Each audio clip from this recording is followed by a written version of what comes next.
In this video, I'm going to talk about my transition from Christianity to Islam. And in no point in this video do I mean to disrespect any religious belief.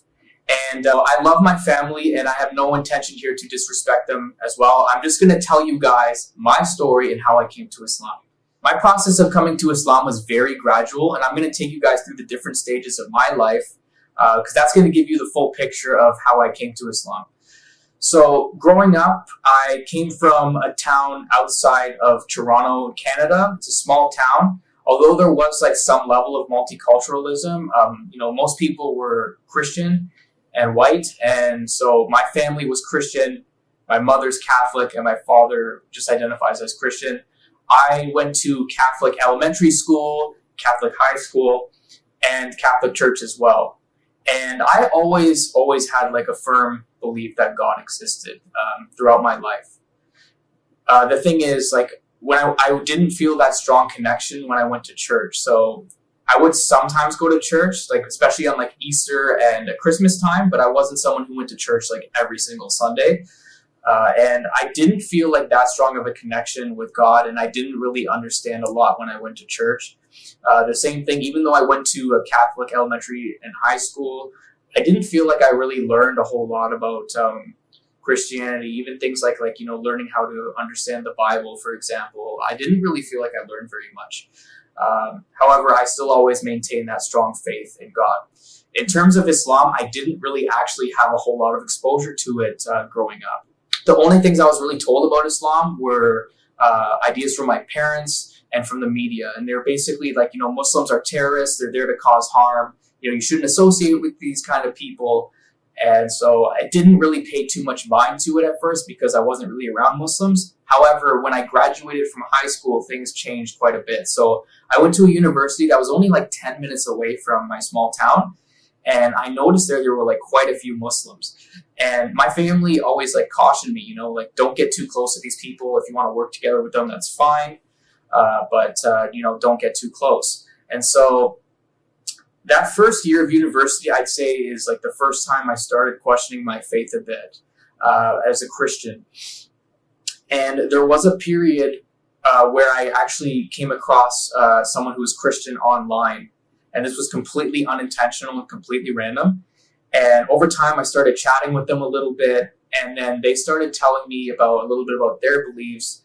And this made me feel good at first because I felt like I connected with someone who was Christian. The school I was at, there were a lot of Muslims and people I didn't feel like as strong of a connection with in terms of religion. So it was kind of like bringing me back to where I was before university. And so this person started actually telling me their beliefs about Christianity, and then they started telling me how to read the Bible. And at first I was a little bit skeptical, but over time they kept convincing me like to start reading the Bible, but to read it in a literal way. So to take basically biblical verses and read them word for what they mean.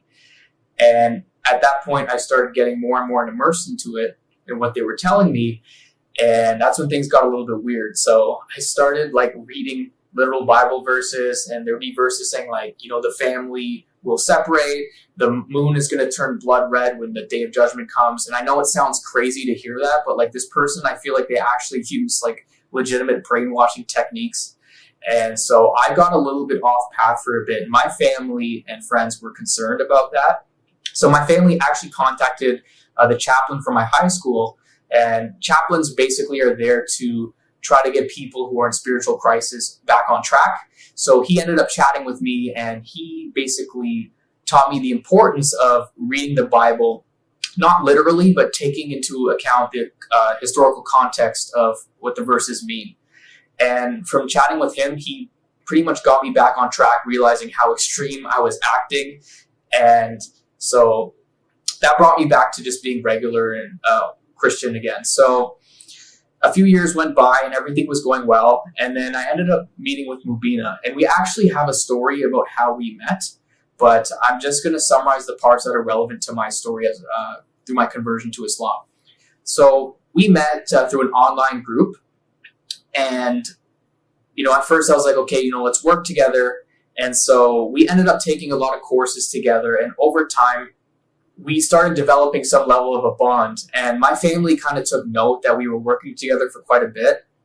And they started discouraging me from talking to her. She's like, you guys are talking together too much. Although it's about work, you should keep a distance. And so I kind of got pressured, and it got to a point where I cut off my relationship with Mubina completely for like a week or two. And we ended up reconnecting after that because, we had worked together so much that I kind of like enjoyed talking to her. But obviously I knew like there was a distance between us, and she was Muslim, I was Christian. But as we continued to get to know each other, there would be times when Mubina would actually ask me questions about my faith in Christianity. She would ask me questions like, why do you guys keep a Christmas tree? Why do you guys believe in the Holy Trinity? And why do you eat pork? Those are just some examples. And I tried to give her explanation as to why we did those things, but I felt like my answers for her were not making sense. So she ended up actually contacting the chaplain that helped me earlier. And even his answers weren't really resonating with her at all. And there would be times when I would actually ask her questions about Islam just out of, curiosity. But whatever she would tell me about it, I would kind of like shoo it away and just be like, no, it's okay. I don't want to learn too much about this.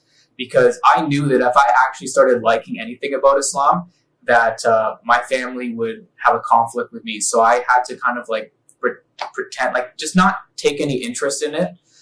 And so things started changing a lot around the time when we graduated. My family noticed how many years we were working together, and they started like making jokes, saying things like, oh, you guys are probably going to get married. We even got to a point where my mother and sisters took me in the kitchen, and they're like, listen, we know that, you guys have been talking quite a bit. Are you going to convert out of Christianity to be with this girl? Like, are you serious about being Christian? And I was kind of shocked by that conversation, but I was like, no, I assure you guys, I'm Christian, I'm firm in my belief, you have nothing to worry about. And I feel like that's kind of where the start of the misunderstandings happened with my family. And so we graduated school, and Mubina and I were in a bit of an awkward position because we didn't really have any reason to continue talking. And I understood Islamically that, as a Muslim, we could work together, like her and I could work together, but we couldn't really maintain any relationship outside of that. And seeing as we weren't working together, we had to kind of make some decisions. And I started taking it upon myself to start chatting with other people because I had moved out for graduate school at that time. And I started trying to meet new people. And I knew that like our relationship was kind of like in a difficult spot. And so long story short, I had to really reflect on our relationship and our direction. And after thinking about it for like a whole afternoon, I realized that, I didn't want to, continue without Mubina in my life. And so at that point, I confessed to her that, I think I had feelings for her, and I knew that she had feelings for me. But we both realized that we still had that religious barrier coming between us. And living at home, I never really gave Islam a chance because I knew about the conflicts that would happen. And Mubina took more of an effort to really understand Christianity. So I felt like, it was only fair at this point, now that I'm free to learn about Islam, that I would actually give it a chance. And so I told Mubina, there's no way I'm going to convert for you. I don't even believe in Islam. There's a lot of questions I had and doubts that I had about Islam. But I told her, I'll give it a chance. Let me research it a little bit and learn more about it. And so I started researching. I started watching videos. I started asking her more questions about it. And the more and more I learned about Islam, the more I realized, like, wow, I actually kind of like this. It makes a lot of sense. And for example, one of the first things I started learning about Islam and started implementing in my life was the halal food. And I knew that, to really understand Islam, I have to start like implementing some of the practices and teachings of Islam. And so I started actually learning about halal food, started learning about the ingredients. I actually went to the grocery store and started picking out some halal food. So there was a point where I was eating halal food and haram food at the same time. Eventually, though, I started gradually eating just halal food, and I actually even went and threw out all my haram food.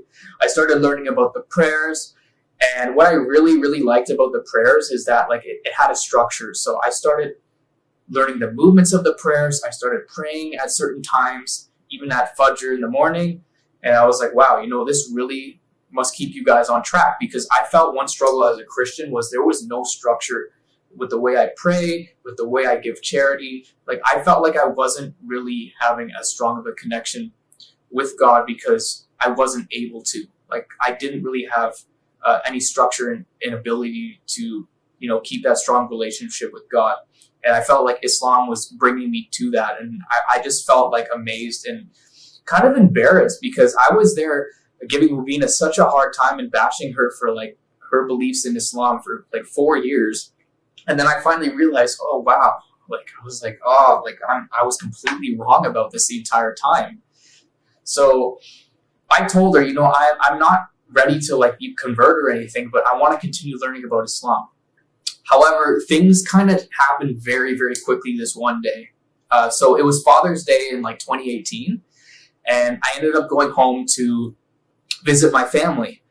And this is where I started feeling like I was in a bit of an identity crisis, and it happened very quickly. So I was still Christian, but I went to my family's home and they gave me snacks, and I read the ingredients and I knew they were haram. So I had to kind of like say, oh, thanks for the snacks, but like, I had to kind of accept it, but not show that I wasn't going to take it. And then they had steaks because it was a barbecue, and I was like trying to dodge it and be like, no, just give me the fish and some vegetables. I don't want the steak right now, right? So I was having to kind of hide what I was eating. And then when I was at their house, I'm like, you know what? I don't feel right doing this. I do not want to hide my identity. And so I quickly ran upstairs. I grabbed my box of memories, anything I could fit in there. I basically put everything in there because I knew that I wanted to convert at that moment. And I knew that my family was not going to support my decision since they really had a strong dislike for Islam. So I basically grabbed whatever I could carry. And I just told them, I'm going to take this to my new place. What happened was on the drive home, I knew for sure, like, I want to convert. I want to say my Shahada now because I'm not the type of person who's going to hide my identity, and I'm living alone. So I have an ability to do this now. And so I told Mubina as soon as I came home, look, I want to convert. I'm ready to do this now. And she was shocked. She's like, what? Wait a minute. Aren't you still like trying to learn more about it? Like, you said you're not ready to do this now. And I told her, look, I went through some things today and I thought about it and like, I'm ready to do this. And I'm not necessarily like the most spontaneous like that, but I just knew at that moment it was the right time. So I ended up taking the Shahada, and alhamdulillah, I became Muslim on Father's Day in 2018.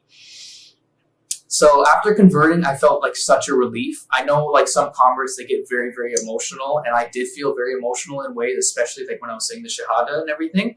But for me, it was more like a relief because I felt my entire life as a Christian that like I didn't know how to be close to God, and I always wanted to. And I felt like, my journey, like things were finally coming together in a way where I was feeling at peace. And so for me, it was just like kind of like, thank God, like a relief type of moment for me. And I was very grateful for that. But after converting, I knew there were still some challenges ahead. So I just started a new position, as a master's student. And I just started a few months ago. And so I was a little bit concerned growing up with all these negative stereotypes of Islam. Like, what are my coworkers going to think about me converting? And then I was like, what are my friends going to think about me converting? And then I was like, oh no, what are my family going to think about me converting? And so I took things step by step. So first I told my coworkers, they were accepting of it. I was kind of surprised. I told my friends, they were accepting of it. I was again surprised, but like, I was like, the next challenge is telling my family. And I knew that was going to be really difficult. So I spent like the next month thinking about what's the best way to tell my family about me converting. At first I was thinking, well, I could tell them in person, but then I was like, what if it's hostile? What if they completely like, what if it's like a big conflict? And so I thought again, and I was like, maybe I'll tell them on the phone.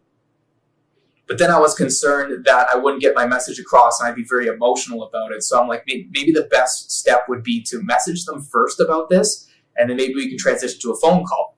So I put together a message, but when I did that, I thought to myself, I'm like, I want to pursue a relationship with Mubina, and I want to convert to Islam.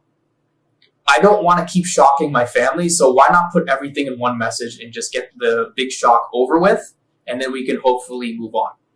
So in that message, I mentioned to them in summary that I converted to Islam and I want to pursue a relationship with Mubina. And I knew that they weren't going to take it well, and that's sure enough what happened. So my family were really disappointed and upset with my decision. And I knew that they weren't really going to be a state of reasoning why I was doing that, but I tried anyway to like reason and explain why I made that decision. They weren't hearing it. They even thought that Mubina brainwashed me into converting to Islam. And so through that process of reasoning with them for the next few days, they actually showed up at Mubina's home and tried to question and interrogate her about why I converted to Islam. Alhamdulillah, and thankfully, they actually didn't find her family. And there were a few concerns I actually had with that because, for one, her family were feeling really distressed and scared because my family were trying to find them. And two, I was trying to leave a good impression because I knew I was going to work towards a proposal with her family, and I didn't want them to think like I converted just for her or I was doing this for the wrong reasons and just to give off a bad first impression. And so thankfully, things worked out and started cooling down. I was still in touch with my parents and trying to explain to them why I converted, but they still weren't happy with it. And then what happened was I was trying to, get to know Mubina's family in this process. And it was very difficult for me because I was coming to a new religion. I was trying to understand their culture and respect their culture as well. And I didn't have my family support there. So it was just me entering a whole new family and getting to know them. So that was pretty challenging for me. And eventually, after gaining their approval to marry Mubina, we ended up getting married, alhamdulillah.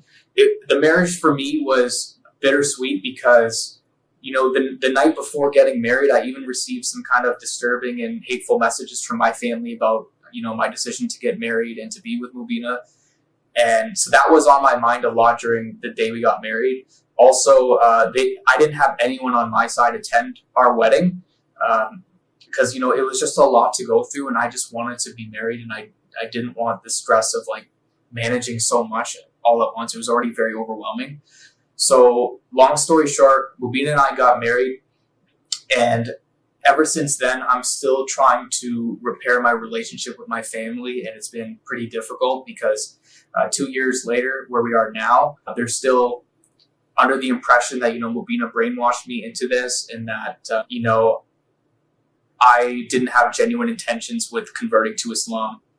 And so I'm still in the process of trying to reach out to them, but some of their messages have just gotten so disturbing that it's just been hard to keep in touch with them. So I would ultimately say to my family, guys, I love you. I care about you.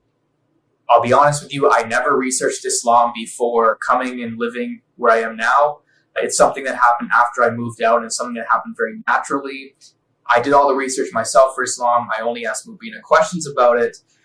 I really don't have anything to lose, and I've been honest from the start. I understand why you guys would have the impression that you do, but I hope that someday, we can talk about it and, resolve these misunderstandings, because the things that you think about what happened with my conversion and with our relationship are not what actually happened. So I'm hoping that this video does clarify some of those misunderstandings and also can inspire other people to see what it's like for a revert to come to Islam.